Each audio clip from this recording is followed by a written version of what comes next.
Oh hey there! I have had a mostly uneventful week. I've been starting to get ready for midterms and spending a lot of time at work. This week was also slightly warmer, so I was able to do some running again, finally, which was very nice, though I have definitely fallen a little bit out of shape.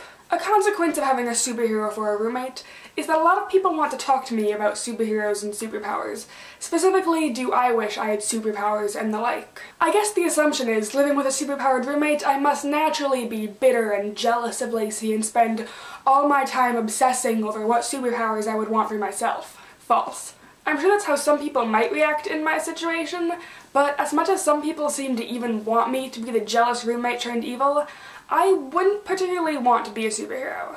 I have seen the life firsthand and can tell you it's not really for me. But since I am only human, I'm not going to deny that it would be handy to have some kinds of abilities.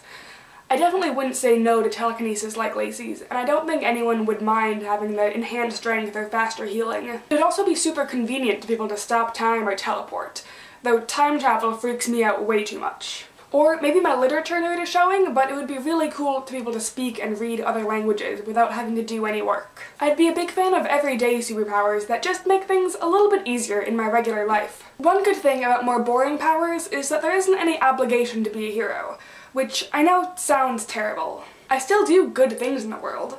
I do plenty of work helping Lacey even without superpowers, and even outside of that I like to imagine I still make a positive difference in the world. I just don't need to spend every night running around New York City actively fighting crime. Granted, I do spend plenty of nights with my phone in hand doing research and texting information to the Margot Veda, but that's much less pressure. Hardly anyone knows who I am, except for when I go talk about it on the internet.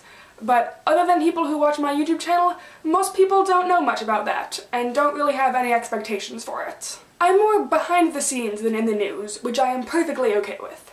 I mean, granted, vlogging about my life to the internet every week does seem a little narcissistic, but I think that's a different thing. I don't want to get famous, I just want to document my life. I want to talk to people. Just like I wouldn't want any crazy, life-altering powers bestowed on me. I just like convenient day-to-day abilities. Does that mean I'm an awful person because I don't really want to be a superhero? I hope not. There are a lot of different ways to help people, and plenty of them don't involve superpowers, which is nice because most of us don't have superpowers. And the one person I know who does didn't choose to or get to decide what her powers were, so it just seems a little bit pointless to spend too much time speculating about all that stuff. I guess we're lucky that Lacey was basically the ideal person to get powers. I don't know, I guess I'd rather just focus on helping the world and doing things the way I am, instead of spending time trying to wish for something very unlikely. Though if anyone happens to figure out a way for everyone to just fly everywhere, you can still let me know. Those are pretty much all my thoughts on superpowers. For conversation's sake, what power would you want to have? Or just any non-superpowered skill? We can talk about it in the comments. I'd love to get more comments from people. And then I'll see you again next Thursday.